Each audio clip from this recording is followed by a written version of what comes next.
Good morning students. நாம் இந்த வகுப்பில் என்ன பார்க்க போகிறோம்னா 6ஆம் வகுப்பு புவியியல் பாடம் தான் பார்த்துட்ருக்கோம். பாடத்தினுடைய தலைப்பு என்னென்னு பார்த்தீங்கன்னா டேர்ம் 1ல் யூனிட் 1 அதில் வந்துட்டு பேரண்டம் மற்றும் சூரிய குடும்பம் என்ற தலைப்பின் கீழே தான் வந்து பார்த்துட்ருக்கோம். பார்ட் 1 பார்ட் 2 2 வீடியோக்கள் வந்து ஏற்கனவே நம்ம பார்த்து முடிச்சிட்டோம். இது பார்ட் 3 வீடியோ. பார்ட் 1ல் என்ன பார்த்தோன்னு பார்த்தீங்கன்னா சூரிய குடும்பத்தை பற்றி ஒரு ஓவராலாக என்னெல்லாம் அந்த பாடத்தில் பார்க்க போகிறோன்றது பார்த்தோம்.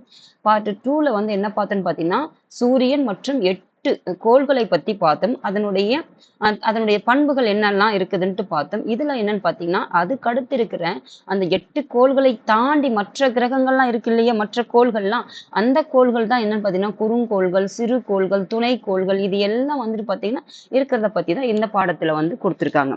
அப்போ குறுங்கோள்கள்னா டோர்ஃப் பிளானட்ஸ்னா என்னன்னு பார்த்தீங்கன்னா குறுங்கோள்கள்.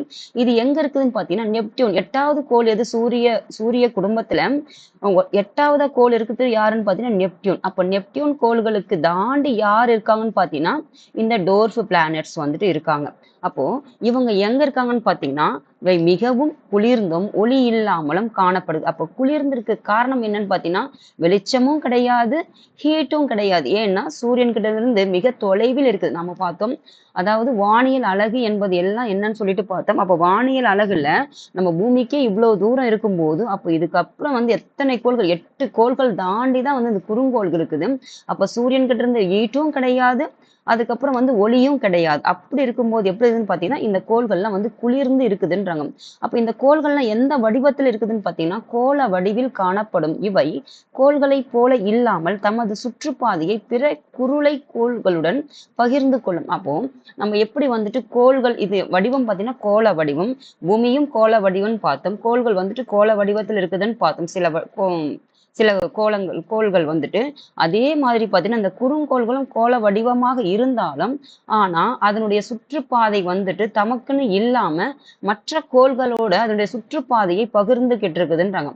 அப்படி இருக்கிற கோள்கள் தான் புளூட்டோ, செரஸ், ஈரிஸ், மேக்மேக் மற்றும் ஹவுமியா போன்றவை சூரிய குடும்பத்தில் காணப்படும் 5 குறுங்கோள்கள். அப்போ கோள்களுக்கு இல்லாம அது சின்னதா இருக்கிறதுனால அதை குறுங்கோள்கள் சொல்றாங்க.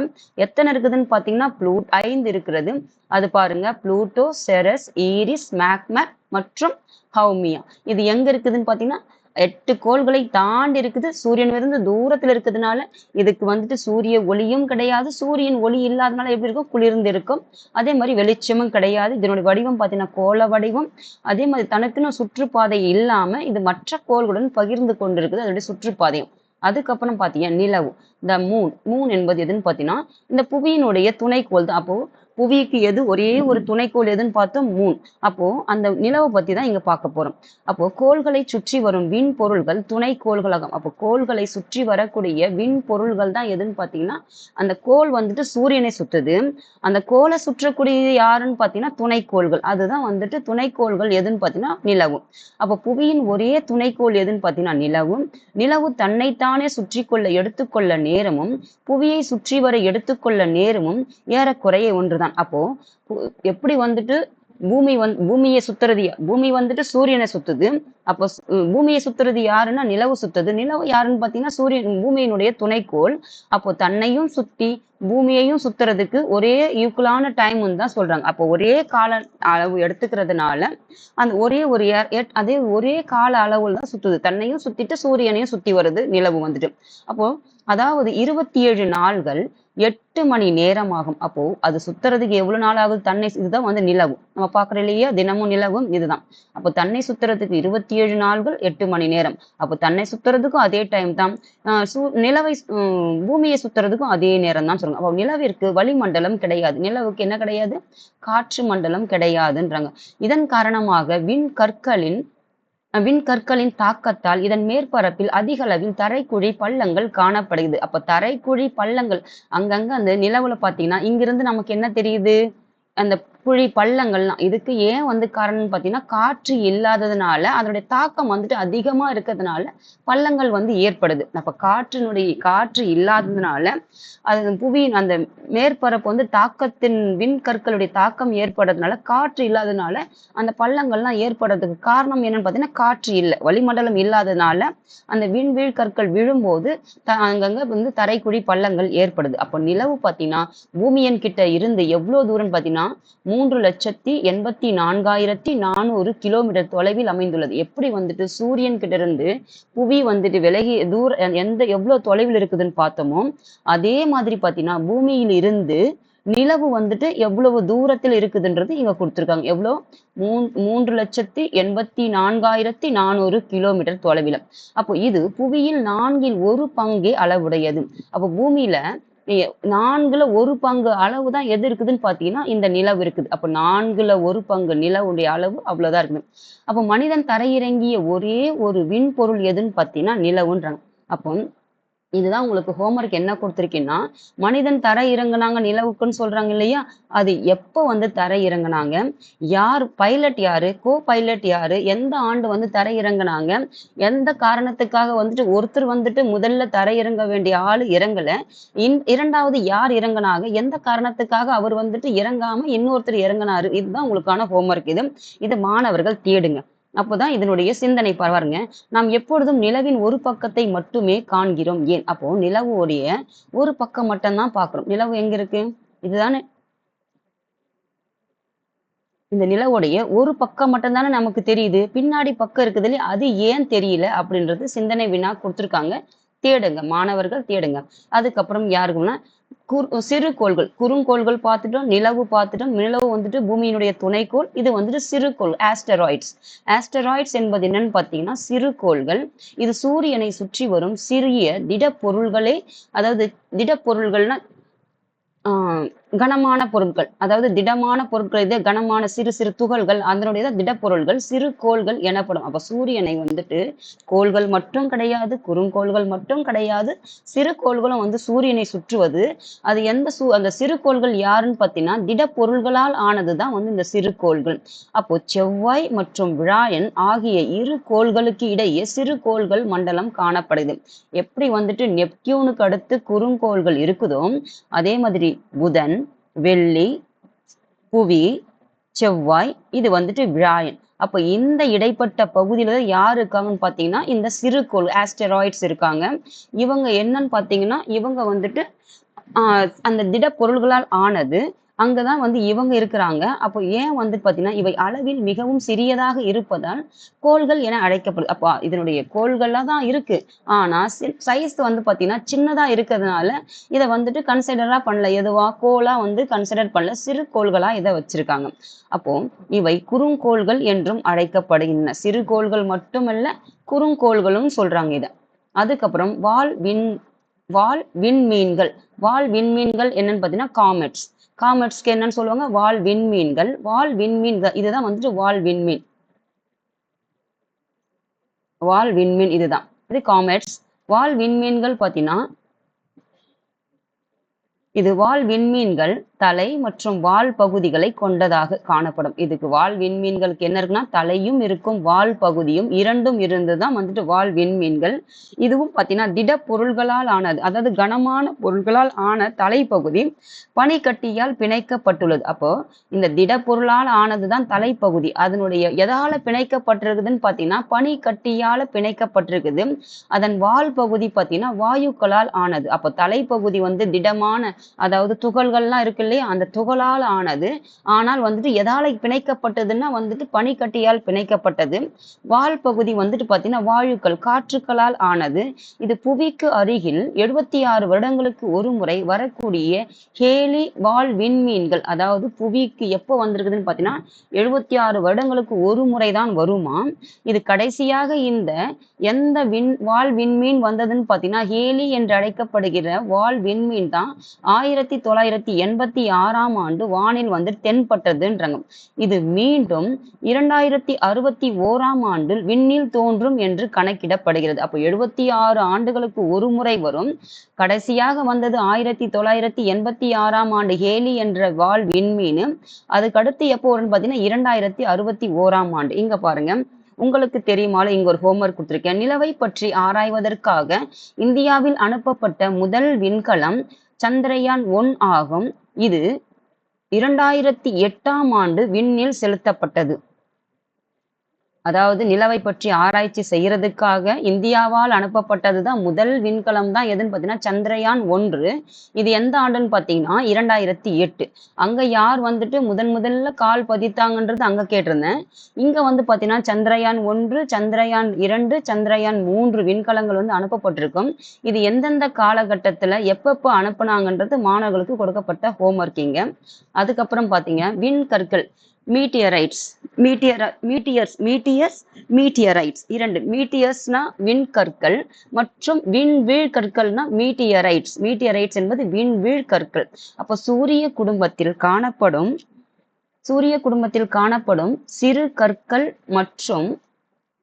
சிறு கற்கள் மற்றும் உலோக பாறைகள். அதாவது இது விண்கற்கள் எதால் ஆனதுன்னா கல்லு, சின்ன சின்ன கல்லு மற்றும் உலோகங்கள்லாம் பார்த்துருக்கு இல்லையா. அதாவது எந்த உலோகம்னு கொடுக்கல, பொதுவா உலோக பாறைகளால் ஆன விண் பொருள்களை விண்கற்கள் என்று அழைக்கிறோம். அந்த விண்கற்கள் எதாவது ஆனதுன்னு பார்த்தீங்கன்னா உலோகம் மற்றும் சின்ன சின்ன கற்களால் ஆனது. இந்த விண்கற்கள் பார்த்தீங்கன்னா புவியினுடைய வளிமண்டலத்தை அடையும் போது உராய்வின் காரணமாக எரிந்து ஒளிர்வதால் எரி நட்சத்திரம் என்றும் அழைக்கப்படுகிறது. அப்போ இந்த விண்கற்களுக்கு என்னன்னு சொல்றோம்னா எரி நட்சத்திரம் சொல்றாங்க. அது ஏன் எரியுதுன்னு பார்த்தீங்கன்னா வளிமண்டலத்துல, அதாவது பூமியில அது வளிமண்டலத்துல வந்து சேரும் போது, அதாவது காற்று மண்டலம், பூமியில காற்று மண்டலத்தை வந்து அடையும் போது அந்த காற்றுல உராய்வு ஏற்படும் இல்லையா. அந்த உராய்வின் காரணமாக என்ன ஆகுதுன்னு பார்த்தீங்கன்னா எரியும். அப்ப அந்த எரியும் போது அது என்ன ஆகுதுன்னு பார்த்தீங்கன்னா பூமியை வந்து சேரும் போது அது உராய்வுன்றதுனால அந்த காற்றுல வந்து உராயும் இல்லையா. அந்த உராயும் போது என்ன ஆகுதுன்னு பார்த்தீங்கன்னா எரியும். அதுதான் வந்துட்டு எரியறதுனால எரி நட்சத்திரம் என்று அழைக்கப்படுது. ஆனால் வளிமண்டலத்தை தாண்டி, அப்ப இந்த காற்று மண்டலத்தை தாண்டி புவியினுடைய மேற்பரப்பை தாக்கும் விண்கற்கள் விண்வீழ் கற்கள். அப்ப அந்த காற்று மண்டலத்துல வரும்போது அது விண்கற்கள் என்றும், அது காற்று மண்டலத்தை தாண்டி புவியினுடைய மேற்பரப்பு, அதாவது புவியினுடைய மேற்பரப்புனா இதுதான் வந்துட்டு புவி. இந்த பூமிக்கு மேல இருக்குது இல்லையா இந்த பகுதிகள்ல, அதாவது பூமியுடைய மேற்பரப்பு. இது வந்துட்டு பூமிக்கு மேல காற்று பகுதி. இதுல இருந்து இது வரைக்கும் காற்று பகுதின்னு வச்சுக்கோங்க. அப்போ இது பூமிக்கு மேற்பரப்பு தான் வந்துட்டு இங்க வந்து விழும்போது விண்வீழ் கற்கள் என்றும் மீட்டியரைட்ஸ் என்றும், இங்க பாத்தீங்கன்னா இது காற்று மண்டலத்துல வந்து மீட்டியர்ஸ் என்றும் அழைக்கப்படுது. அப்போ இது காற்று மண்டலம், இது புவியினுடைய மேற்பரப்பு, சர்ஃபேஸ் ஆஃப் தி எர்த் அப்படின்னு சொல்லுவாங்க. அப்போ இந்த பகுதியில வந்து மீட்டியரைட்ஸ்ன்னு சொல்லுவாங்க. அதுதான் வந்து விண்வீழ் கற்கள் என்று அழைக்கப்படுகின்றன. அதுக்கப்புறம் புவியின் இயக்கம், மோஷன் ஆஃப் தி எர்த், அதாவது புவி வந்து எப்படி வந்து இயங்குறதுனால என்னெல்லாம் மாற்றம் ஏற்படுது அதை பத்தி ஒரு சின்னதா கொடுத்துருப்பாங்க மாணவர்களுக்கு. இங்க 6ஆம் வகுப்பு மாணவர்களுக்கு தேவையான பாடம் அவங்களுக்கு என்ன சொன்னா புரியுமோ அந்த அளவுக்கு தான் கொடுத்துருப்பாங்க. அதுக்கப்புறம் 6, 7, 8ஆம் வகுப்புல பாத்தீங்கன்னா இது நல்லா உங்களுக்கு டீட்டெயில்டா கொடுத்துருப்பாங்க. அதுக்கப்புறம் நீங்க 10th வந்து பார்ட் 1, பார்ட் 2, பார்ட் 3 3 வீடியோ வந்துட்டு கொடுத்துருப்பேன். அதாவது புவியியல் வந்துட்டு கொடுத்துருப்பேன். அதை பார்த்தீங்கன்னா இன்னும் நல்லா புரியும். ஆனா இதுதான் வந்து பேசிக். இந்த பேசிக் வந்துட்டு இப்போ பூமின்றது எப்படி வந்து மனிதன் எப்போ உருவானா அந்த முன்னோர்களை பத்தி படிக்கிறோமோ அதே மாதிரி நம்ம வாழக்கூடிய இடமான இந்த புவி வந்துட்டு எப்போ உருவாச்சு, எங்கிருந்து உருவாச்சு, எந்தெந்த கோள்கள் இதுல இருக்குது, அப்போ பூமி வந்துட்டு ஷேப் என்ன, இது எல்லாம் நீங்க அதோட இயக்கம் என்ன, இது எல்லாம் தெரிஞ்சுக்கிட்டீங்கன்னா அப்போ எதனால வந்துட்டு இது மாற்றம் ஏற்படுறது, காலம் ஏற்படுது, பருவ காலம் மாற்றம் ஏற்படுது, காலநிலை மாற்றம் ஏற்படுது, எப்படி வந்துட்டு நாள் இரவு பகல்லாம் வருது, இதை வந்துட்டு நீங்க நல்லா தெரிஞ்சுப்பீங்க. இந்த பூமியை பத்தி பேசிக் பாடம் இதை தெரிஞ்சுக்கிட்டீங்கன்னா அதுக்கப்புறம் நம்ம அடுத்தடுத்து பார்க்கும்போது உங்களுக்கு நல்லா வந்து இதை நல்லா புரிஞ்சுக்கணும். இந்த 3 வீடியோவையும் பாருங்க. இது கொஞ்சம் புரியலன்னா உங்களுக்கு அந்த 10ஆம் வகுப்புல போடப்பட்ட அந்த 3 பாட்டுகளையும் பார்த்தீங்கன்னா உங்களுக்கு ஒரு ஓவரால் நல்லா புரியும். அதுக்கடுத்து வந்துட்டு இது எல்லாம் பார்த்தீங்கன்னா ஒரு ஷேப், அந்த எங்கிருந்து எப்படி இருக்குது பரவல் தான், நம்ம எப்படி அச்சப்பரவல், தீர்க்க பரவல் எல்லாம் பார்த்தோமோ, கடகரேகை, மகர ரேகை எல்லாம் பார்த்தோமோ அதுதான் வந்து அடுத்த பாடங்கள்லாம் வந்து ஒரு மேப்பா கொடுத்துருப்பாங்க. அதை பார்க்கும்போது எளிமையா புரியும். அதனால இந்த பாடத்தை ஒரு தெரிஞ்சுக்கோங்க. அப்போ சூரியனை பாருங்க, புவியினுடைய இயக்கம். சூரியனை காலையிலோ மாலையிலோ மாலையிலோ கவனித்தது உண்டு. அப்போ மதியம் சூரியனை காலை, மதியம் அல்லது மாலையிலோ கவனிச்சிருக்கீங்களா மாணவர்கள்? நாள் முழுவதும் அஃது ஓரிடத்திலேயே காணப்படுகிறது அல்லது மாறுபடுகிறதா? அப்போ ஒரே இடத்துல இருக்குதா நீங்க பார்த்திருக்கீங்களா? முதல்ல ஃபர்ஸ்ட் என்னன்னு கேக்குறாங்கன்னா, நீங்க முதல்ல பார்த்திருக்கீங்களா? காலை, மாலை, மதியத்துல பார்த்திருக்கீங்களா? கவனிச்சிருக்கீங்களா? பார்த்திருப்போம். ஆனா அத கவனிச்சிருக்கீங்களா? அப்படின்னு கேக்குறாங்க. கவனிச்சிருந்தா அது ஒரே இடத்துல இருக்கா? இல்லாட்டி மாறுபடுதா? அப்ப சூரியன் பார்த்தீங்கன்னா, காலையில் சூரியன் காலையில் கிழக்கிலும், மதியம் உச்சியிலும், உச்சினா நமக்கு தலைக்கு நேரா இருக்கும். அதான் உச்சின்னு சொல்லுவாங்க. மேற்கில் பார்த்தீங்கன்னா காணப்படுது அல்லவா? அப்போ புவி சூரியனை இடைவிடாமல் சுற்றி வருவதே இதற்கு காரணம் ஆகும். அப்போ நம்ம சொல்லியிருக்கோம், நேத்தே சொன்னோம். பூமி வந்துட்டு அதாவது ஒரு ஒரு ஒரே ஒரு சீரான இயக்கத்துல வந்துட்டு பூமி வந்துட்டு சூரியனை சுத்துறதுனால அது சுத்துது. ஆனா ஒரு சீரான ஒரு ஒரு சின்ன சின்ன மூமெண்டா இப்படியே நகர்ந்துட்டே போனா அந்த அசைவு வந்துட்டு எங்க தெரியும்? அதனுடைய மத்திய பகுதியில தான் அதனுடைய ஃபோர்ஸ் இருக்கும். ஆனா இது கொஞ்சம் தூரமா இருக்கும்போது அதனுடைய எஃபெக்ட் வந்து குறைவா தான் இருக்கும். அதனாலதான் அது நம்மளால உணர முடியல. ஆனா பூமி வந்து சுத்துது. ஆனா அது ஒரே ஒரு சீரான வேகத்துல சுத்திக்கிட்டு போனா அந்த ஸ்பீட்ல தான் சுத்துது. ஆனா ஒரே சீரான வேகத்துல வந்துட்டு சூரியனை சுத்திக்கிட்டே வர்றதுனால அதனுடைய தாக்கம் வந்துட்டு நம்மளால உணர முடியல. ஆனா அது ஸ்பீடா சுத்துச்சுன்னா அதை நாம உணர முடியும். அததான் இங்க கொடுத்திருப்பாங்க. அப்போ தினமும் சுத்துது, இடைவிடாமல் சுத்திட்டே இருக்குது. அது எப்படி சுத்துது? சீரான வேகத்துல சுத்துறதுனால நம்மளால உணர முடியல. அப்ப புவி சூரியனை இடைவிடாமல் சுற்றி வருவதே இதற்கு காரணம் ஆகும். நமது கண்களுக்கு சூரியன் நகர்வதை போன்று தோன்றினாலும் அது உண்மை அல்ல. அப்போ நம்ம கண்ணுக்கு எப்படி தெரியுது? சூரியன் வந்துட்டு கிழக்கு உதிர்க்குது, மதியம் வந்து உச்சியில வருது, அப்போ மேற்குல வந்து மறையுது. அப்போ சூரியன் தான் நகருதுன்னு நாம நினைக்கிறோம். ஆனா அது உண்மை இல்லை. ஏன்னா எவ்வாறு என்றால் எவ்வாறென்றால் நாம் பேருந்திலோ அல்லது புகை வண்டியிலோ செல்லும் போது மரங்கள், விளக்கு கம்பங்கள் மற்றும் கட்டிடங்கள் வேகமாக நாம் செல்லும் திசைக்கு எதிர் திசையில் நகர்வதை பார்த்திருக்கின்றோம். அதே போன்று புவி எப்படி சுத்துது? சூரியனை மேற்கிலிருந்து கிழக்காக, அதாவது இந்த டைரக்ஷன்ல மேற்கிலிருந்து கிழக்காக சுத்துறதுனால என்ன ஆகுதுன்னு பாத்தீங்கன்னா, அப்ப சூரியன் வந்துட்டு கிழக்கிலிருந்து மேற்கு மறையிற மாதிரி இருக்குது. இது சுத்துறது எப்படின்னா ஆப்போசிட் டைரக்ஷன்ல சுத்துறதுனால இப்போ இங்க இருக்குது. சூரியன் வந்துட்டு எங்க இருக்குதுன்னா இது எங்க இருந்து சுத்துது? மேற்கிலிருந்து கிழக்கு நோக்கி சுத்துறதுனால அப்ப நகரும் போது எப்படி தெரியும்? கிழக்கிலிருந்து மேற்கு நோக்கி நகர மாதிரி தெரியும். பாருங்க. அதே போன்று நாம் செல்லும் போது எதிர் திசையில் விளக்கு கம்பங்கள் மற்றும் கட்டிடங்கள் வேகமாக நாம் செல்லும் திசைக்கு எதிர் திசையில் நகர்வதை பார்க்கிறோம். அதே போன்று புவி சூரியனை மேற்கிலிருந்து கிழக்காக சுற்றி வருவதால் சூரியன் கிழக்கு திசையிலிருந்து மேற்காக செல்வதாக தோன்றுகிறது. புவியின் சுழற்சியை பற்றி புரிந்து கொள்ள அதன் வடிவத்தை பற்றியும் சாய்வை பற்றியும் அறிந்திருக்க வேண்டும். அப்போ புவி வந்துட்டு சுத்துதுன்னு பார்த்தோம். எப்படி சுத்துது? மேற்கிலிருந்து, அதாவது வந்து இதெல்லாம் பார்த்தீங்கன்னா ஆன்டி கிளாக் வைஸ் சுத்துதுன்னு பார்த்தோம். எது வந்துட்டு கிளாக் வைஸ் சுத்துதுன்னு பார்த்தோம்? வெள்ளியும் யுரேனஸும் வந்துட்டு கிளாக் வைஸும், அதாவது வந்து சூரியனுடைய திசைக்கு நேர் திசையில சுத்துது. ஆனா மற்ற கிரகங்கள் கோள்கள் எல்லாம் சூரியனுக்கு எதிர் திசையில் சுத்துது. அப்போ இந்த 2 கிரகங்களுக்கும் வந்துட்டு சூரியன் எப்படி உதிக்குதோ அதே பக்கம் தான். அப்போ அவங்களுக்கு வந்து எந்த பக்கம் உதிக்குதுன்னா மேற்குனா மேற்கு தான் உதிக்கும். ஆனா இவங்களுக்கு எப்படி தெரியுதுன்னா கிழக்கிலிருந்து மேற்கு உதிக்கிற மாதிரி ஆப்போசிட்டா தெரியுதுன்னு சொல்றாங்க. அப்போ பாருங்க, புவியின் சுழற்சியை பற்றி நம்ம சாய்வையும் வடிவத்தையும் தெரிஞ்சுக்கிட்டா எளிமையா இருக்கும்னு சொல்றாங்க. புவியின் வடிவமும் சாய்வும், புவியினுடைய ஷேப் என்ன, அதனுடைய இன்க்ளினேஷன், சாய்வுன்னா என்னன்னு சொல்லிட்டு எர்த், அதாவது shape and inclination of the earth, அதாவது வடிவம் மற்றும் சாய்வு எதனுடையது? புவியினுடையது. அப்போ அதனுடைய சாய்வையும் அது எந்த அளவுக்கு சாஞ்சிருக்கு நம்ம படிச்சோம். அதாவது கோள வடிவம் பார்த்தோம். சூரியன் வந்துட்டு அதாவது புவி வந்துட்டு கோள வடிவம்.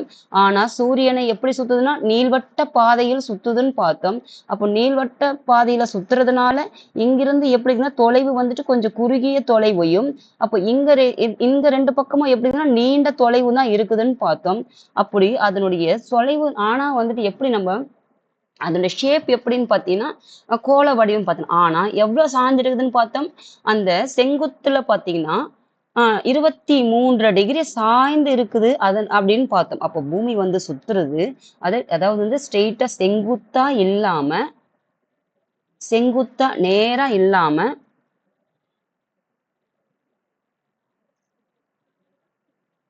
செங்குத்தா நில்லாம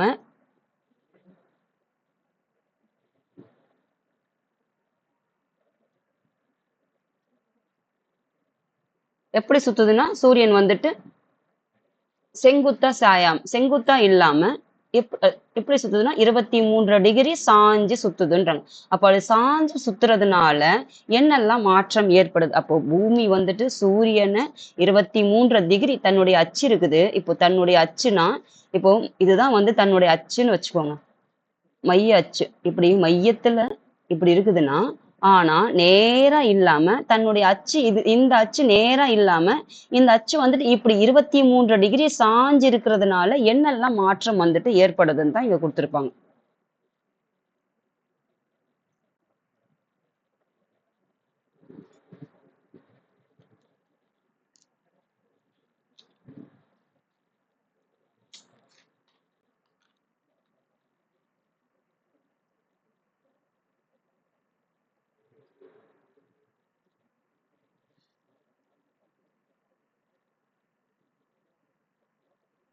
இப்ப பாருங்க, புவி வடிவம். புவி பார்த்தீங்கன்னா கோள வடிவம்னு பார்த்துட்டோம். அதாவது வடிவம் வந்து என்ன வடிவம்னா கோள வடிவம்.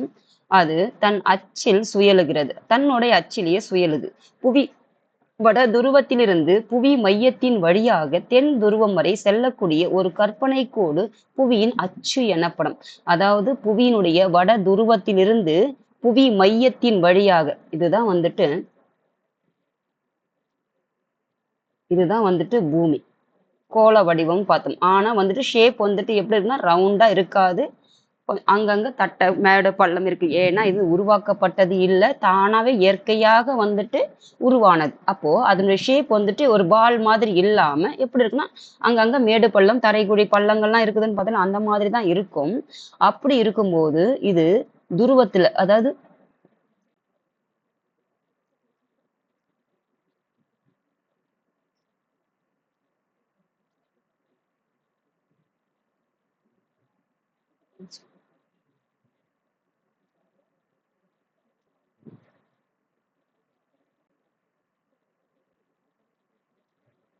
இது வடக்கு இது தெற்கு இல்லையா?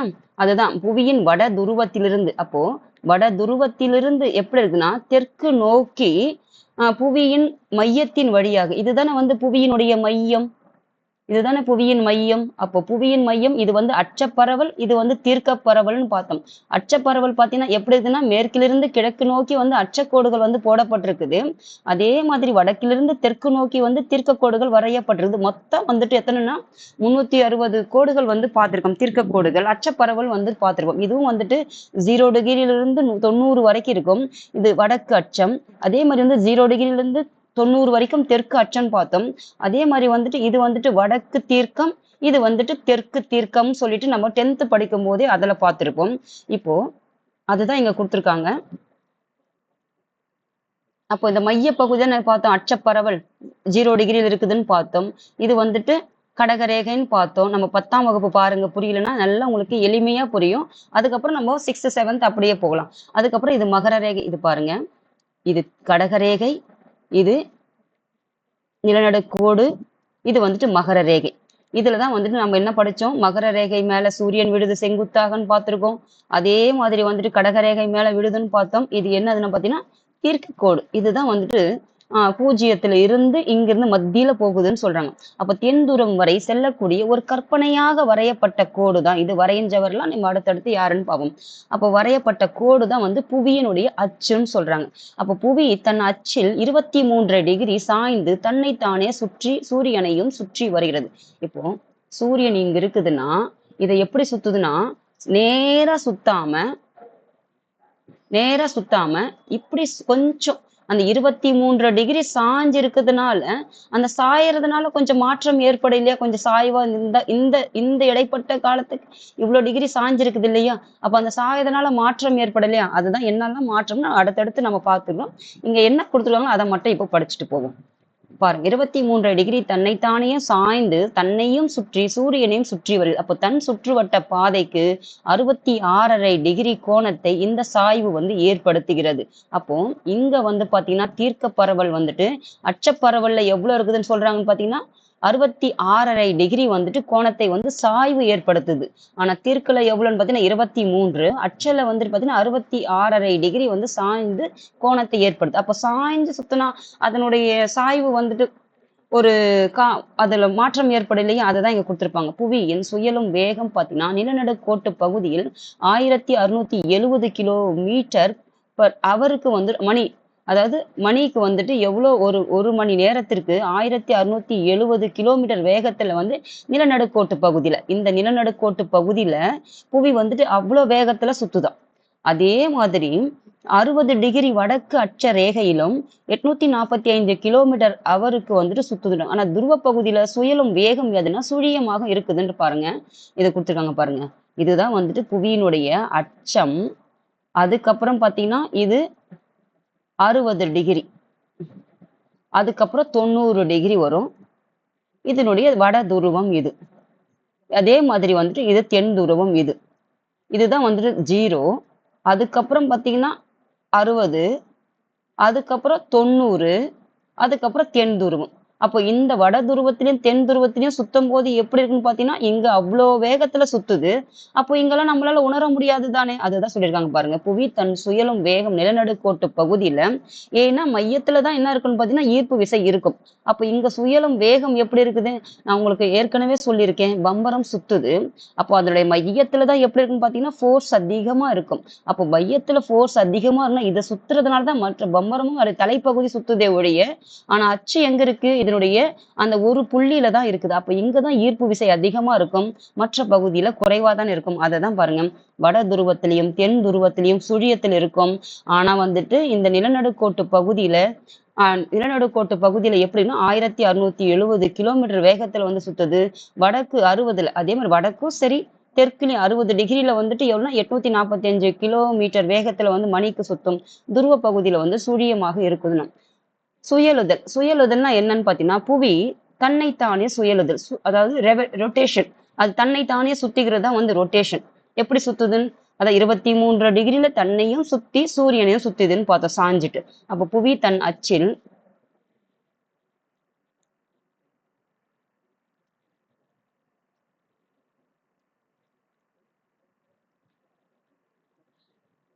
புவி தன் அச்சில் பாத்தீங்கன்னா தன்னைத்தானே சுற்றுவதே சுயலுதல். அப்ப தானே சுத்திக்கிறது சுயலுதல் சொல்றது. எப்படி சுத்துது? மேற்கிலிருந்து கிழக்காக செல்லும் சுயலும் புவியானது ஒரு முறை சுயலுவதற்கு 23 மணி நேரம் 56 நிமிடங்கள் 4.09 வினாடிகள் எடுத்துக்கொள்கிறது. வினாடிகள் என்பது செகண்ட். அப்போ நம்ம ஏற்கனவே அந்த மேப்லயே எல்லாத்தையும் பார்த்துட்டோம். ஒரு முறை அதை தானே சுத்திக்கிறதுக்கு 23 மணி நேரம் 56 நிமிடங்கள் 4.09 வினாடிகள் வந்து எடுத்துக்குது ஒரு முறை சுத்தி வர்றதுக்கு. அப்படி சுத்தி வர்றதுனாலதான் நமக்கு இரவு பகல் வந்து தோன்றுது. அப்போ நள்ளிரவு சூரியன் என்பது இரு அரை கோளங்களிலும் கோடை காலத்தில் ஆர்டிக் வட்டத்திற்கு வடக்கிலும் அண்டார்டிக் வட்டத்திற்கு தெற்கிலும் 24 மணி நேரம் சூரியன் பாத்தீங்கன்னா தலைக்கு மேல் தெரியும் நிகழ்வுன்னு சொல்றாங்க. அப்ப நள்ளிரவு சூரியன் என்பது எங்கன்னு பாத்தீங்கன்னா இது வந்துட்டு ஆர்டிக் வட்டம். எது? இந்த வட துருவம். அதே மாதிரி இங்க என்னன்னு பாத்தீங்கன்னா அண்டார்டிக் வட்டம். இது வந்து சுழியம்னு பார்த்தேன் இல்லையா? அப்போ அப்போ அண்டார்டிக் வட்டம் இது, இது ஆர்டிக் வட்டம் இது. அப்போ நம்ம எங்க பார்த்தோம்?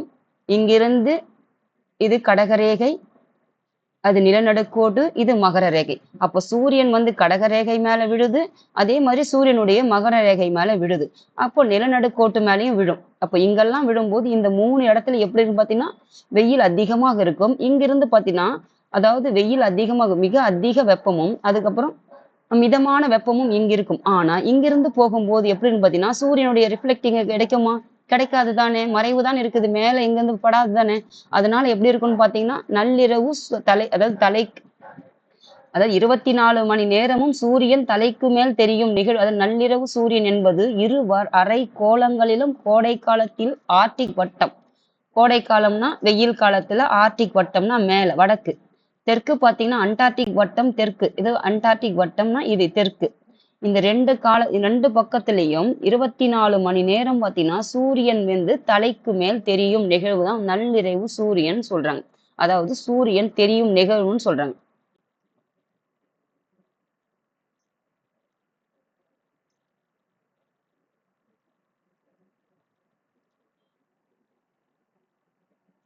இது கோடை காலத்துல. அதுக்கப்புறம் பாருங்க,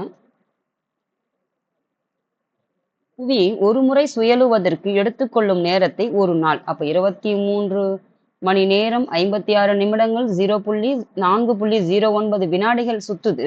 அதை வந்து நம்ம ஒரு நாள் எடுத்துக்கிறோம். அப்போ ஒரு நாள் என்று அழைக்கிறோம். புவி சுழலுவதன் காரணமாக இரவு பகல் ஏற்படுகிறது. அப்போ புவி கோள வடிவமாக உள்ளதால் ஒரு குறிப்பிட்ட நேரத்தில் சூரியனுடைய வெளிச்சம் புவியின் ஒரு பகுதியில் மட்டுமே படுகிறது. அப்போ புவி எந்த ஷேப்புன்னு சொன்னோம்? கோள வடிவம்னு சொன்னோம். அப்ப கோள வடிவத்துல சுத்துறதுனாலையும் அதே மாதிரி வந்து தன்னுடைய அச்சில 23 டிகிரி சாஞ்சு சுத்துறதுனாலையும் எப்படி இருக்குன்னு பாத்தீங்கன்னா, ஒரு பகுதி மட்டும் புவியினுடைய வெளிச்சம் வந்து படும் ஒரு குறிப்பிட்ட பகுதியில் மட்டும், ஒரு குறிப்பிட்ட நேரத்தில் மட்டும் சூரிய வெளிச்சம் வந்து பாத்தீங்கன்னா புவியினுடைய ஒரு பகுதியில், எல்லா பக்கம் கிடையாது, பூமியினுடைய ஒரு பகுதியில் மட்டுமே படும். அப்பகுதிக்கு சூரியன் வெளிச்சம் படும்போது, இப்போ இந்த பூமி வந்து சுத்துது, இந்த பக்கம் வந்துட்டு சூரியன் இருக்குதுன்னா, இங்க சூரியன் இருக்குதுன்னா, இதுல சூரியனோட வெளிச்சம் இந்த பகுதி மட்டும் தானே படும், இந்த பகுதி முழுவதும். அப்போ இது பகலன்னும் இது இரவாதான் இருக்கும். அப்போ இதை சுத்தி வரும்போது இந்த பக்கம் வந்துட்டு பகலாகவும் இது வந்துட்டு இரவாகவும் இருக்கும். அதுதான் இங்க கொடுத்திருப்பாங்க. அப்போ பூமி வந்து அந்த பக்கம் இப்படி சுத்தி வரும்போது அது வந்துட்டு இரவாகவும் இது பகலாக மாறிடும். அப்ப புவியின் ஒளிப்படாத பகுதி வந்துட்டு இரவாக இருக்கும். இவ்வாறு புவியின் ஒளிப்படும் பகுதியையும் ஒளிப்படாத பகுதியும் பிரிக்கும் கோட்டிற்கு, அப்போ இந்த ரெண்டு, இப்போ இதிலிருந்து இந்த ஒளிப்படுது, இது சூரியன் பக்கம் இருக்குது, இந்த சூரியன் படாத பக்கம் இருக்கு, இது சூரியன் படக்கூடிய பக்கம் இருக்குது. அப்போ இந்த ரெண்டுத்திற்கும் ஒரு கோடு இருக்குது இல்லையா, அதற்கு தான் என்ன அந்த பிரிக்கக்கூடிய கோட்டுக்கு வந்துட்டு ஒளிர்வு வட்டம், டெர்மினேட்டர் லைன் சொல்றாங்க. அதாவது ஒளிர்வு வட்டம் இந்த பிரிக்கக்கூடிய கோட்டுக்குன்னு சொல்றாங்க. அதுக்கப்புறம் சுற்றுதல், ரெவல்யூஷன். யாரை சுத்துறது? சூரியனை வந்துட்டு யார் சுத்துறாங்கன்னா புவி வந்து சுத்துது. அப்போ புவி தன்னையும் சுத்தி சூரியனையும் சுத்துறதுக்கு எத்தனை நாட்கள் ஆகுதுன்னா 365 நாட்கள் ஆகுதுன்னு படிச்சோம். இது செப்டம்பர் மாதம் பாத்தீங்கன்னா சூரியன் எங்க இருக்குன்னு பாத்தீங்கன்னா இங்க இருக்குது, வடக்கு பக்கம். இது தெற்கு, இது கிழக்கு, இது மேற்கு. இப்படி வந்து சூரியன் இருக்கு. சூரியனுடைய சென்ட்ரல், இப்போ பூமி வந்து இந்த டைரக்ஷன் இருக்குது பாருங்க. இப்போ வந்து சூரியனுடைய இந்த பக்கம் வந்துட்டு வெளிச்சம் இருக்கு. இந்த பக்கம் பாருங்க, சூரியன் பாத்தீங்கன்னா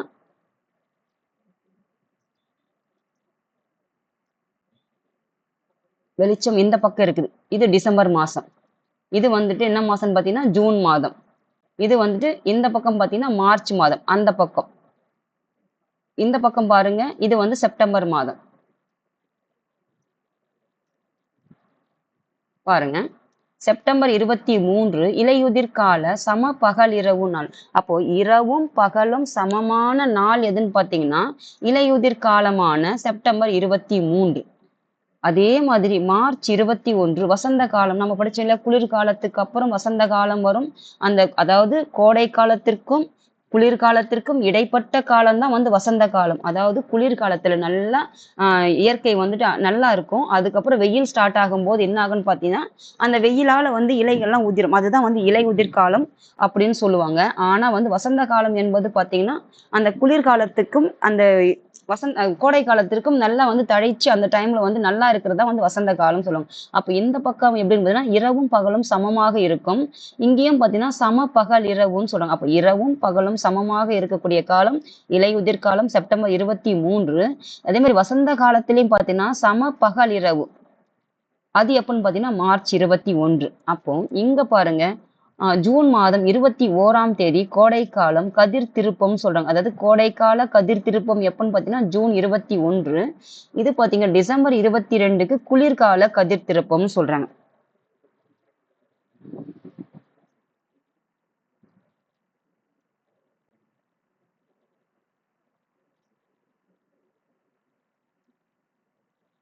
புவி தன் நீள்வட்ட பாதை, அதான் சொன்ன நீள்வட்ட சூரியன் இருக்குது, சூரியனை நீள்வட்ட பாதையில் பாத்தீங்கன்னா எலப்டிக்கல் ஆர்பிட். சூரியன் அதாவது எலப்டிக்கல்னா நீள்வட்ட பாதையில் சுத்துதுன்னு சொல்றோம். அப்போ சூரியனை சுற்றி வரும் நகர்வையே சுற்றுதல்.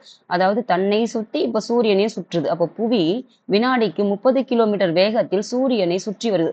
அப்போ செகண்டுக்கு எத்தனை கிலோமீட்டர் வேகம்னா ஒரு செகண்டுக்கு 30 கிலோமீட்டர் வேகத்துல வந்துட்டு பூமி வந்துட்டு சூரியனை சுத்தி வருது. அப்போ புவி ஒரு முறை சூரியனை சுற்றி வர அப்போ ஒரு செகண்டுக்கு வந்து 30 கிலோமீட்டர் வேகத்துல வந்துட்டு பூமி வந்து சூரியனை சுத்துது. அப்போ ஒரு முறை சுத்துறதுக்கு சூரியனை எவ்வளவு நாள் ஆகுது பார்த்தீங்கன்னா 365 நாள் ஆகிறது. இது தோராயமாக என்னன்னு சொல்லணும்னா 365 நாள். இந்த கால் நாளை விட்டுட்டு தோராயம் 365 நாள்கள் எடுத்துக்கொள்ளப்பட்டு ஒரு வருடம் என்று கணக்கிடப்படுகிறது. மீதமுள்ள கால் நாள்கள் 4 ஆண்டுகளுக்கு ஒரு முறை ஒரு நாளாக கணக்கிடப்பட்டு பிப்ரவரி மாதத்தில் கூடுதலாக ஒரு நாள் சேர்க்கப்படுகிறது. அப்போ மற்ற நாள்கள்லாம் பார்த்தீங்கன்னா பிப்ரவரி 28 வரைக்கும் தான் இருக்கும். ஆனா அந்த 4 ஆண்டுகளுக்கு ஒரு முறை பார்த்தீங்கன்னா அந்த கால் வந்துட்டு அரை, அதுக்கப்புறம் அரை அரை ஒன்னாகுது. அந்த ஒரு நாள் தான் எப்போன்னு பார்த்தீங்கன்னா பிப்ரவரி மாதத்துல வந்துட்டு 4 ஆண்டுகள். இப்போ ஒரு கால், 2வது ஆண்டு ஒரு கால், 3வது ஆண்டு ஒரு கால் முக்கால், 4வது ஆண்டு ஒரு நாள் ஆகுதா. அதுதான் அந்த 4 வருடங்களுக்கு ஒரு முறை பார்த்தீங்கன்னா பிப்ரவரி மாதத்துல 29வது நாளாக சேர்க்கப்பட்டுதான் வந்துட்டு 29 நாள்கள் வரும். அப்போ இந்த வருடம் 29 நாளா வரக்கூடிய பிப்ரவரி மாதத்துல வரக்கூடிய அந்த நாளை என்ன சொல்றாங்க பார்த்தீங்கன்னா லீப் இயர்ன்னு சொல்றாங்க. லீப் வருடம் என்றும் அழைக்கப்படுகிறது. புவி தன் அச்சில் சாய்ந்து சூரியனை சுற்றி வருவதால் பருவ காலங்கள் வந்துட்டு தோன்றுகிறது. அப்போ புவி தன் அச்சில் சாய்ந்து சூரியனை சுற்றுறதுனால அது சாஞ்சு 23 டிகிரி வந்து அதாவது சுத்துறதுனால புவி தன்னை சுத்துறதுனால இரவு பகல் ஏற்படுது. ஆனா சாஞ்சு சுத்துறதுனால என்ன ஆகுதுன்னா பருவ காலங்கள் இதுதானே சாஞ்சு சுத்துறதுனால பாருங்க பருவ கால மாற்றங்கள் ஏற்படுதுன்னு பார்த்தோம். இந்த பக்கம் சூரியனுடைய சம பகல் இரவா இருக்குது. அதே மாதிரி வந்துட்டு இந்த பக்கமும் சம பகல் இரவா இருக்குது.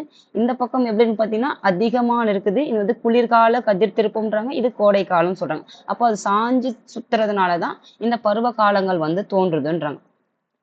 அதுக்கப்புறம் பாருங்க சிந்தனை வினா பாருங்க. பிரியாவின் வயது 12. எத்தனை முறை அவள் சூரியனை முழுவதும் சுற்றி வந்திருப்பாள்? அப்ப சூரியனை சுற்றி வர்றதுக்கு 365 நாள்கள் வந்துட்டு புவிக்கு ஆகுது. அப்ப பிரியாவின் வயது 12 போது எத்தனை முறை அவள் வந்துட்டு சூரியனை 12 வயதாக இருக்கக்கூடிய அவள் எத்தனை முறை சுத்தி வருவாள் சூரியனை பாருங்க. இது உங்களுக்கு கொடுக்கப்பட்ட சிந்தனை வினா. சூரிய அண்மை புள்ளி பெரிஹீலியன், அதாவது சூரியன் வந்து பாத்தீங்கன்னா இது தூரமா இருக்கா, இந்த பகுதிக்கு தான் வந்துட்டு அண்மை புள்ளி. அப்ப சூரியன் மத்தியில் இருக்குது, இது தூரமா இருக்கா, இதுதான் வந்து அண்மைனா அருகில். அதாவது அண்மை என்பது என்னன்னு பாத்தீங்கன்னா அருகில்.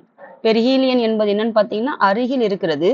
அதுக்கப்புறம் வந்துட்டு அதாவது சூரிய அண்மை புள்ளி என்பது பெர்ஹீலியன் என்பது புவி தன் சுற்றுப்பாதையில் சூரியனுக்கு மிக அருகில் சுற்றி வரக்கூடியது. இது வந்துட்டு கிட்ட இருக்குது, இதுதான். அதுக்கப்புறம் ஹப்ஈலியன் என்பது பாத்தீங்கன்னா சூரியன் தன் சுற்றுப்பாதையில் பாத்தீங்கன்னா சூரிய தொலைதூர புள்ளி என்பது ஹப்ஈலியன். இது புவி தன் சுற்றுப்பாதையில் சூரியனுக்கு தொலைவில் காணப்படும் நிகழ்வு. அப்போ சூரியனுக்கு தொலைவில் இருக்கிறது இது வந்துட்டு அருகில் இருக்கிறது தான் இந்த வித்தியாசம் வந்து கொடுத்திருக்காங்க.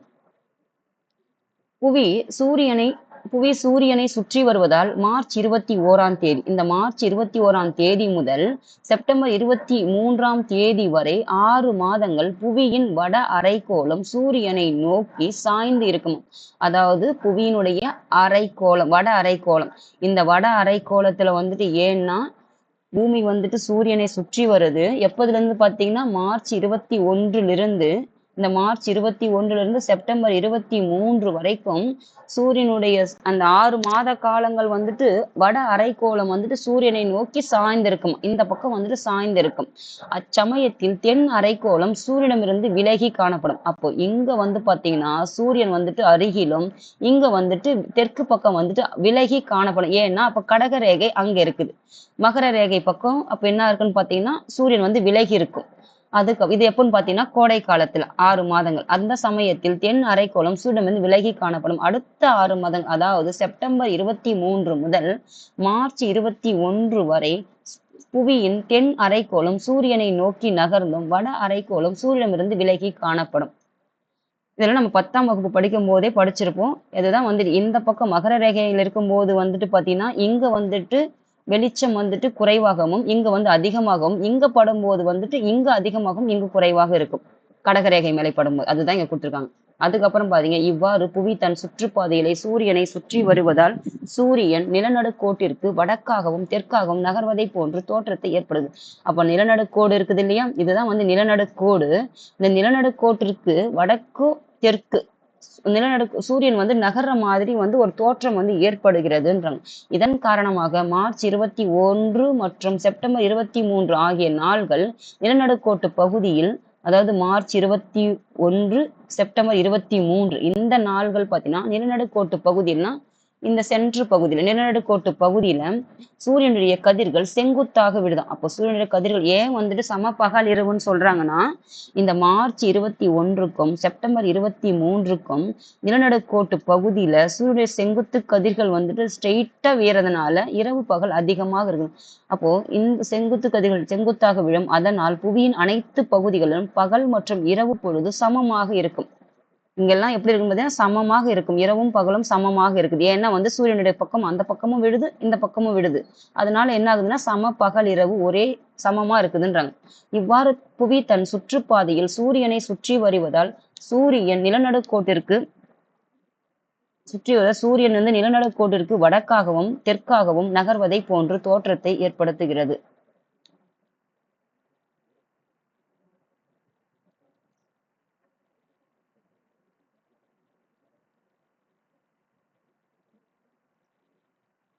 எனவே இந்த நாள்கள் என்னன்னு சொல்லணும்னா சம பகலிரவு நாள்கள் என்று அழைக்கப்படுகிறது. அப்போ சிந்தனை வினா பாருங்க. லீப் வருடம் எதெல்லாம் பாருங்க, 2000, 2005, 2012, 14, 17, 20 வரைக்கும் கொடுத்துருக்காங்க. இது வந்து எது வந்து லீப் வருடம் சொல்லிட்டு வட்டமிட சொல்லியிருக்காங்க. மாணவர்களுக்கு கொடுக்கப்பட்ட சிந்தனை வினா.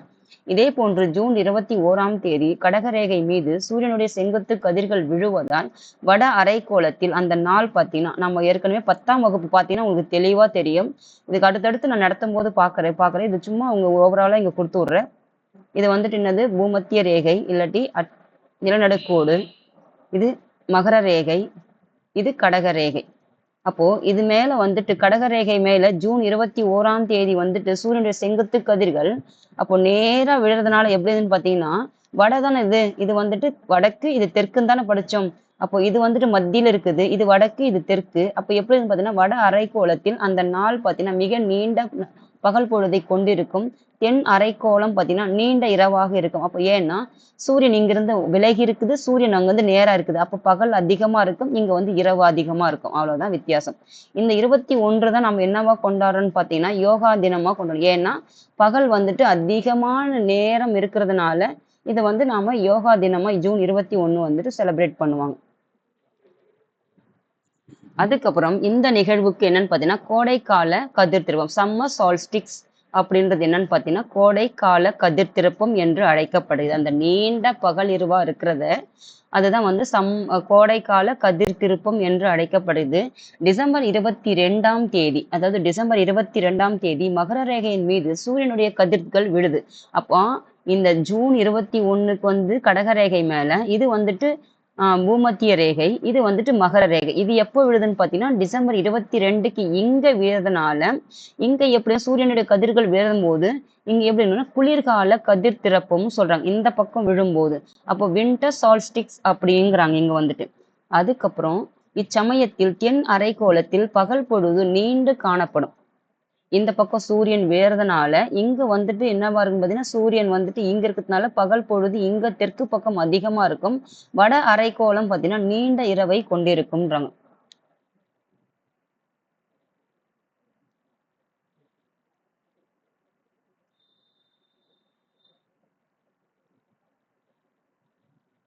குளிர்கால கதிர் திருப்பம், வின்டர் சால்ஸ்டைஸ்.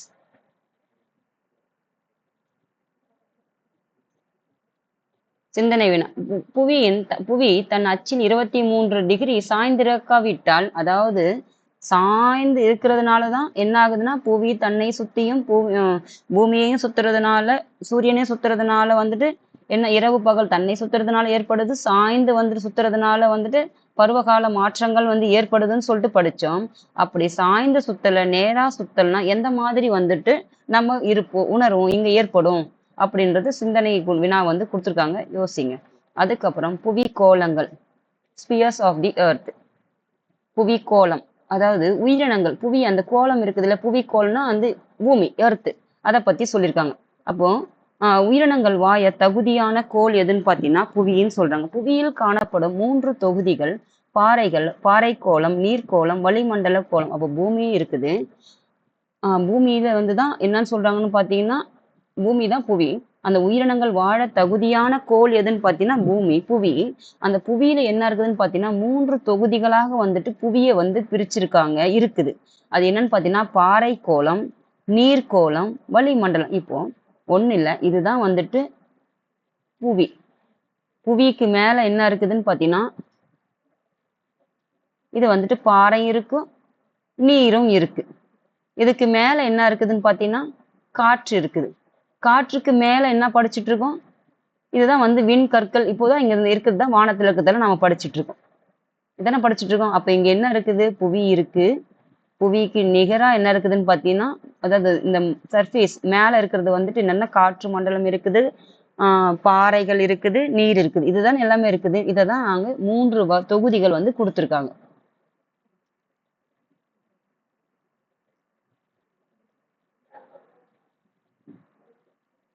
அப்போ இந்த தொகுதிகளுடன் தகுந்த காலநிலையும் நிலவுவதால் உயிரினங்கள் வாழ தகுதியுள்ள இடமாக புவி மாறியுள்ளது.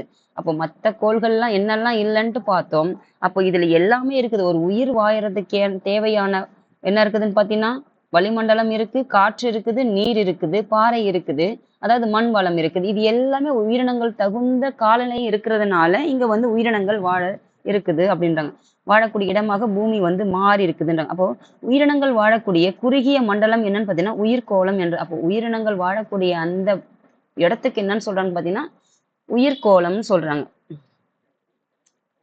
அதுக்கப்புறம் பார்த்தீங்கன்னா பாறைக்கோளம், லித்தோஸ்பியர். லித்தோஸ்பியர் என்பது என்னன்னு பார்த்தீங்கன்னா பாறைக்கோளம். பாறை என்ற பொருள்படும் லித்தோஸ். லித்தோஸ் என்ற கிரேக்க பதத்தில் இருந்து பாறைக்கோளம், அதாவது லித்தோஸ்பியர் என்பது எதிலிருந்து பெறப்பட்டதுன்னு பார்த்தீங்கன்னா கிரேக்க சொல்லிலிருந்து பெறப்பட்டது. புவியின் மேற்பரப்பில் காணப்படும் பாறைகள், அதாவது இதுதான் வந்துட்டு பூமின்னு படிச்சிட்டோம். அப்போ இது பூமிக்கு கீழே இருக்குதுன்னா பூமியுடைய மேற்பரப்பு. அப்போ புவியின் மேற்பரப்பில் காணப்படும் பாறைகள் மற்றும் மண் அடுக்குகள் இதெல்லாம் நம்ம அடுத்தடுத்து நீங்க பார்ப்பீங்க. இது ஒரு ஓவராலா சும்மா தெரிஞ்சுக்கோங்க. பாறைகளுடைய அடுக்குகள் பாறைக்கோளம் என்று கூறி இந்த நிலப்பரப்பில் உயிரினங்கள் காணப்படுகிறதுன்றாங்க.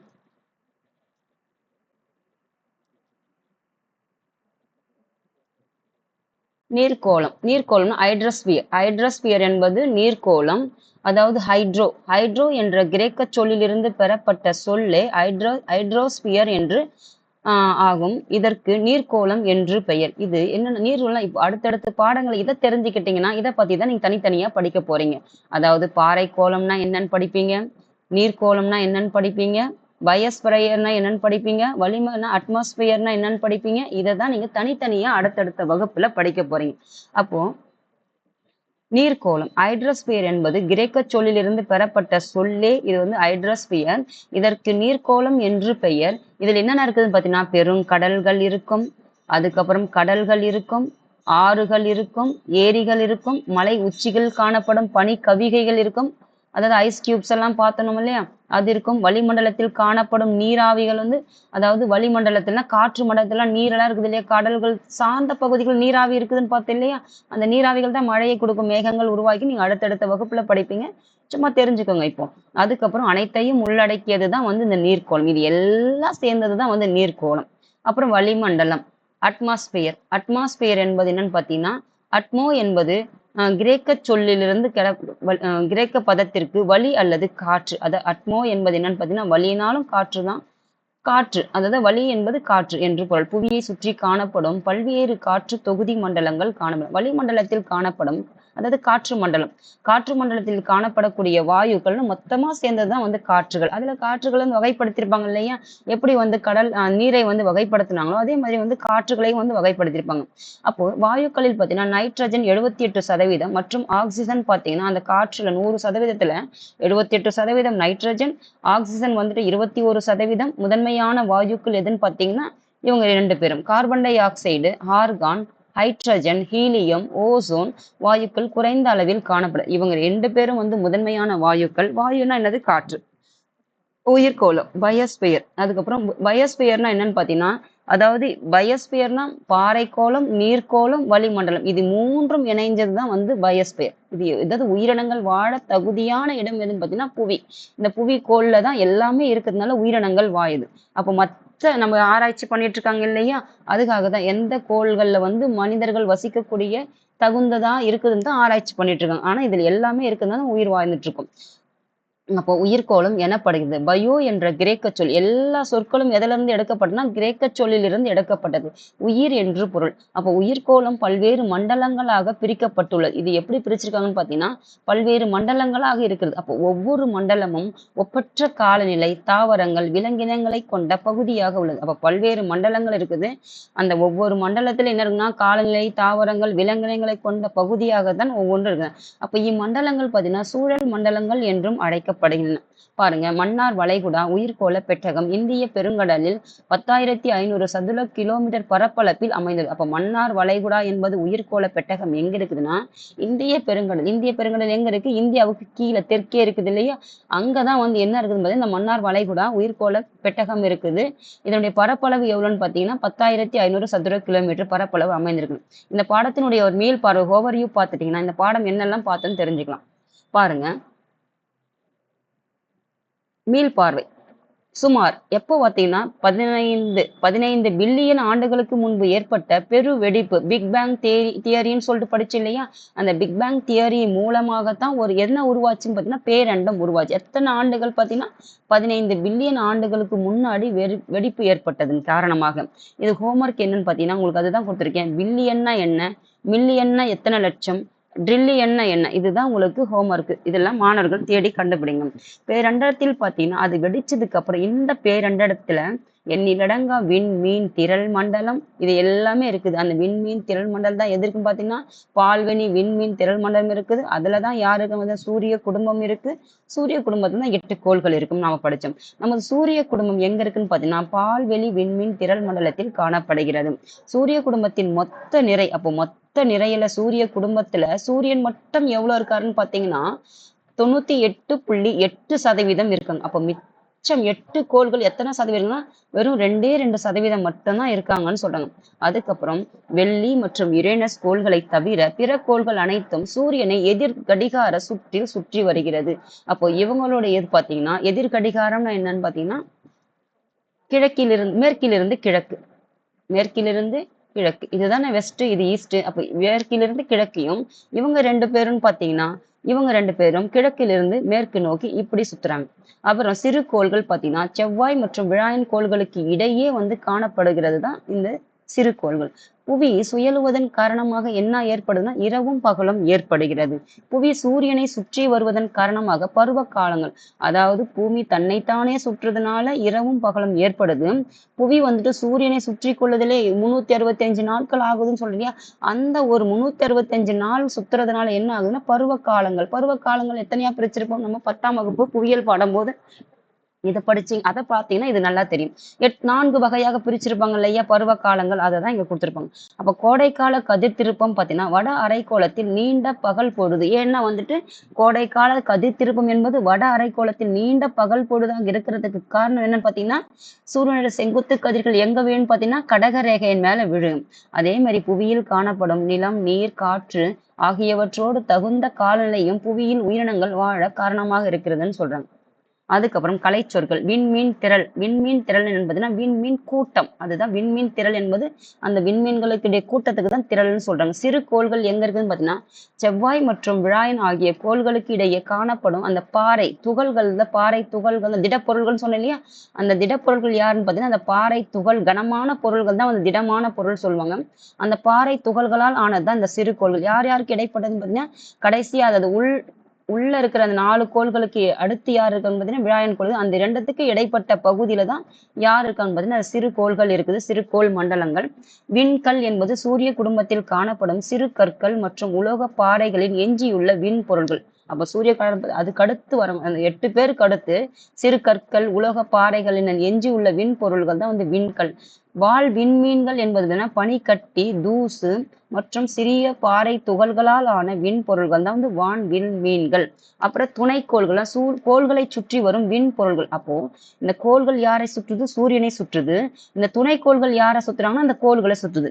எக்ஸாம்பிளுக்கு வந்து யாருன்னு பாத்தீங்கன்னா பூமி வந்துட்டு சூரியனை சுத்துது. பூமியை யார் சுத்துறாங்கன்னா நிலவு சுத்துது. இதுதான் வந்து துணைக்கோள். சுற்றுப்பாதை என்னதுன்னா கோள்கள் சூரியனை சுற்றி வரும் பாதை. அதாவது தன்னுடைய அந்த அச்சில மாறாம சுத்திட்டு ஒரே சீரான வேகத்தில் சுத்துதுன்னு பார்த்தேன் இல்லையா? அந்த சுற்று வரக்கூடிய பாதைக்கு தான் வந்து சுற்றுப்பாதை. இப்போ கோள்கள் வந்துட்டு சூரியனை சுத்துதுன்னா ஒரு சீரான பாதையில் அந்த கிராவிட்டி வந்துட்டு பிடிச்சிட்டு இருக்கும். அதனாலதான் அந்த சீரான அதே இடத்துலயே இருந்துட்டு சுத்திட்டே அந்த பாதை ஒன்று இருக்கும். அந்த பாதையில இருந்து விலகாமல் சுத்திட்டே போகுதுன்னு சொல்றாங்க. அதுக்கப்புறம் புவியினுடைய அச்சு. புவியினுடைய வட துருவத்திலிருந்து புவி மையத்தின் வழியாக தென் துருவம் வரைய செல்லக்கூடிய ஒரு கற்பனை கோடு தான் வந்துட்டு. அப்போ வட துருவத்திலிருந்து இப்படி வட துருவத்திலிருந்து தெற்கு நோக்கி நகரது இல்லையா? இப்படி நகரும் போது இந்த மைய பகுதின்னு ஒண்ணு இருக்குது இல்லையா? அந்த மைய பகுதி நோக்கி நகரக்கூடிய ஒரு கற்பனையான கோட்டுக்கு தான் வந்து புவியினுடைய அச்சுன்றாங்க. இதுதான் புவியின் அச்சு. அதுக்கப்புறம் சுயலுதல். புவி தன்னைத்தானே தன் அச்சில் சுயலுதல். அதையே அது சுத்திக்கிறதுனால வந்து சுயலுதல். ஒருத்தரை சுத்தினாங்கன்னா அது சுற்றுதல். சுற்றுதல் என்பது புவி தன் நீள்வட்ட பாதையில் எந்த வட்ட பாதைன்னு பார்த்தீங்கன்னா வட்டமா இருக்கும் ஆனா நீளமான வட்டப்பாதை. இதுதான் வந்து நீள்வட்ட பாதையில. அதனாலதான் இங்க சுத்தும் போது இங்க வந்துட்டு பாத்தீங்கன்னா குறுகிய கிட்டவா இருக்கும், இங்க பாத்தீங்கன்னா தூரமா இருக்கும். இந்த மாதிரி சுத்தணும் நீள்வட்ட பாதையில சுத்துறதுனால. எத்தனை அச்சு? 23 டிகிரி அச்சுல சாய்ந்து இருக்கிறதுனால. அதுக்கப்புறம் சமபகல் இரவு. இரவும் பகலும் சமமாக காணப்படும். அப்ப இரவும் பகலும் சமமாக ஒரே சமமா இருக்கிறது தான் வந்து சமபகல் இரவு. கதிர் திருப்பம் என்பது கடக ரேகை, மகர ரேகை மீது சூரியனுடைய செங்குத்து கதிர்கள் விழக்கூடிய அந்த நிகழ்வுக்கு தான் கதிர் திருப்பம். தரை ஊர்தி என்பது என்னன்னு பார்த்தீங்கன்னா விண் பொருள்களை ஆராய்வதற்காக அதன் மேற்பரப்பில் ஊர்ந்து செல்லக்கூடிய ஊர்தி. அதாவது விண் பொருள்களை ஆராய்ச்சி பண்ணுவாங்க இல்லையா? இங்கிருந்து ஊர்ந்து அதாவது இங்கிருந்து ஏவுவாங்க இல்லையா? அந்த ஊர்திகள் அதை தான் வந்துட்டு தரை ஊர்தின்னு சொல்லுவாங்க. சுற்றி வரும் கலன்கள் அந்த ஆர்பிட்டர்ஸ் சொல்லுவாங்க. அந்த விண் பொருள்களின் மீது இறங்காமல் அதனை சுற்றி வரும் களம் தான் வந்துட்டு சுற்றி வரும் கலன்கள். இது வந்துட்டு எடுத்துட்டு போறது.